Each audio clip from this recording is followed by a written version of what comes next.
Bonjour et bienvenue chez les douceurs de Maëlys. Je vous retrouve aujourd'hui pour une nouvelle recette et on va réaliser ensemble des petites brioches donc qu'on appelle à l'est algérien shrik. Ce sont des petites brioches bien moelleuses, parfumées à la fleur d'oranger. Moi je vais rajouter aussi une petite touche personnelle, je vais rajouter de l'anis en poudre pour donner un peu plus de goût à ces brioches.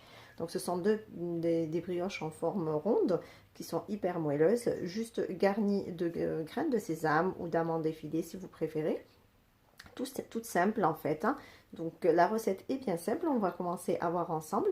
Donc moi je vais la réaliser dans mon Thermomix, mais vous pouvez bien sûr, comme à chaque fois, la faire soit dans votre pétrin ou bien à la main. Donc ici dans mon bol du robot, je vais mettre 500 g de farine. Donc là j'ai mis mes 500 g de farine, je vais rajouter donc 100 g de sucre. Vous pouvez ajouter jusqu'à 150 voire 200 si vous aimez bien sucré, mais pour avoir un bon équilibre, moi j'aime pas quand c'est très sucré, donc 100 g pour moi ça me paraît parfait.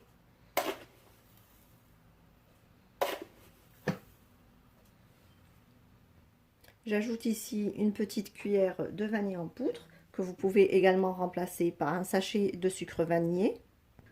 J'ajoute ici une cuillère à soupe rase d'anis moulu.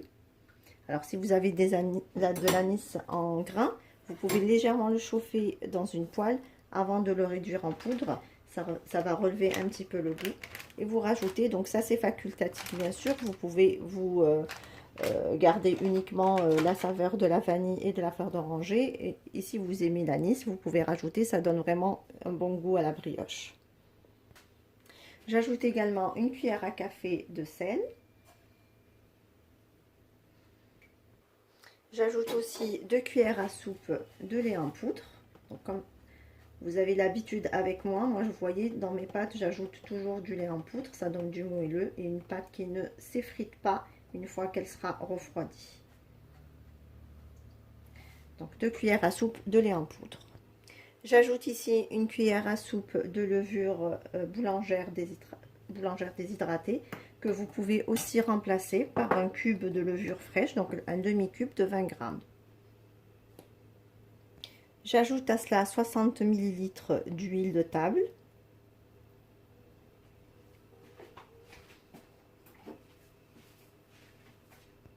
Et 2 cuillères à soupe d'eau de fleur d'oranger.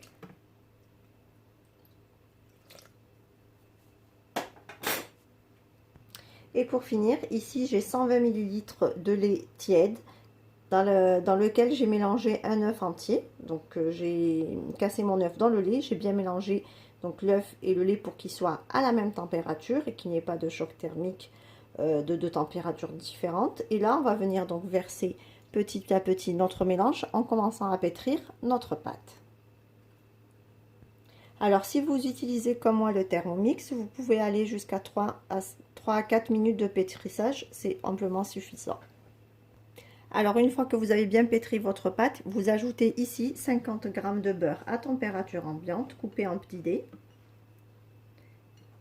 Et vous poursuivez le pétrissage encore pour 1 à 2 minutes. Voilà, après avoir pétri la pâte, on obtient donc une pâte qui est bien souple comme ceci, qui est légèrement, alors vraiment légèrement collante aux mains. Voilà, on la dépose dans un saladier et on va la laisser donc doubler de volume pendant 45 minutes à 1 heure de temps. Voilà, donc là ma pâte a bien doublé de volume. Donc je vais venir la dégazer un petit peu avec le poing. Alors comme vous pouvez le voir, là, la pâte avec le repos, elle devient bien élastique et colle légèrement aux mains.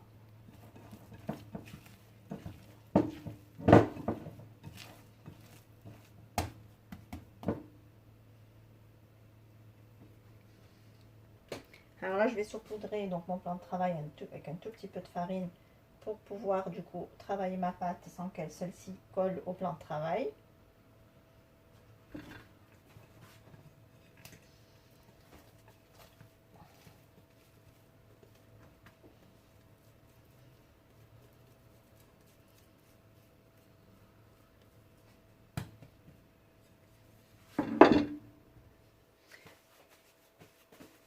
Voilà, j'essaye donc là de la retravailler un petit peu pour pas qu'elle colle entre elles.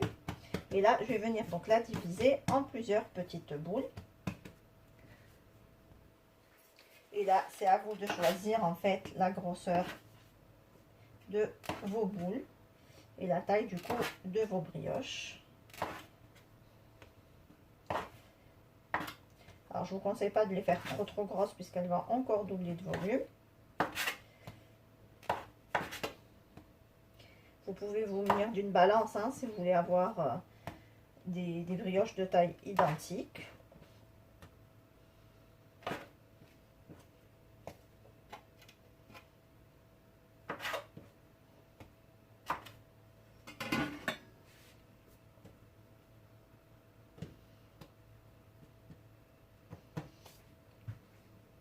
Là, je vous conseille juste de huiler légèrement vos mains comme ceci pour bien travailler la pâte sans que celle-ci ne colle ni au plan de travail ni à vos mains. Et en moins vous ne rajoutez pas en fait de la farine pour garder des pains bien moelleux.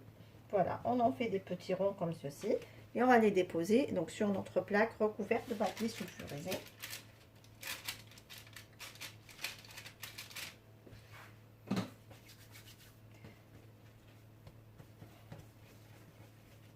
Donc on vient bien bouler notre pâte pour lui donner une belle forme ronde.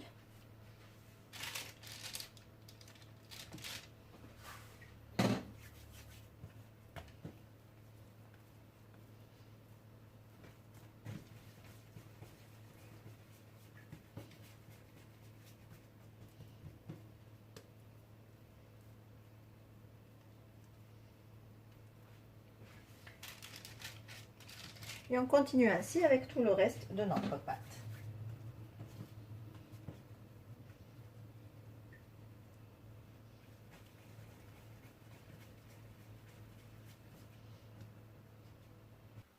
Voilà, donc là j'ai fini de mettre toutes mes pâtes en boule. Là je vais venir donc légèrement appuyer sur mes petites boules.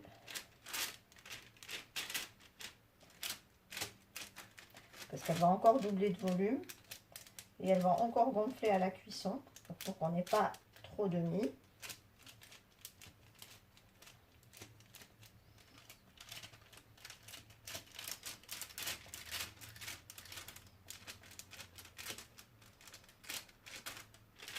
Alors, espacez-les bien aussi hein, pour pas qu'elles collent entre elles lors de la deuxième levée et aussi lors de la cuisson. Voilà, là je vais les laisser reposer encore pour une petite demi-heure et ensuite on pourra donc les enfourner. On reviendra juste avant pour les badigeonner bien sûr de jaune d'œuf.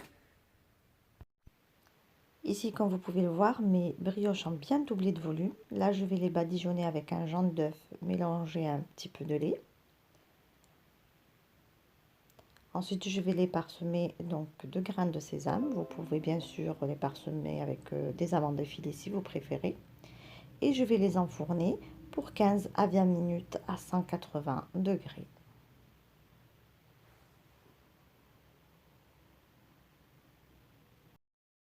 Voilà donc le résultat de mes brioches après cuisson. Comme vous pouvez voir, donc on obtient des délicieuses brioches bien légères, bien moelleuses.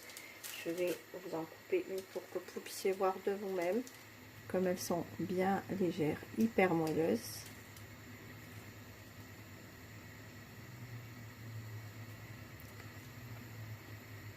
Et voilà donc le résultat. Je vous en coupe une pour que vous puissiez voir. Donc là elles sont encore un petit peu chaudes. Mais sinon vous pouvez voir l'intérieur. Les brioches est bien moelleux. Très moelleuse et bien légère.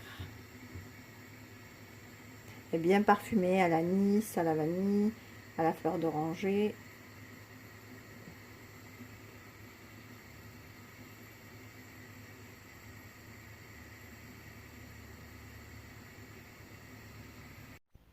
Ici, on arrive à la fin de notre recette. J'espère que celle-ci vous a plu. En tout cas, si vous avez aimé, laissez-moi un like et un commentaire. Et n'hésitez pas à partager la vidéo autour de vous. Si vous êtes de passage sur ma chaîne, soyez les bienvenus. Vous pouvez vous abonner en cliquant sur le macaron qui apparaît sur votre écran et vous pouvez également activer la cloche des notifications pour ne pas rater les prochaines recettes. Je vous laisserai la liste des ingrédients en langue arabe et en langue française en barre d'informations ainsi que les liens vers mes comptes Instagram et Facebook. Je vous souhaite un très bon appétit. Je vous retrouve très vite pour une nouvelle recette. Merci de m'avoir suivi et à très bientôt chez les douceurs de Maïlis.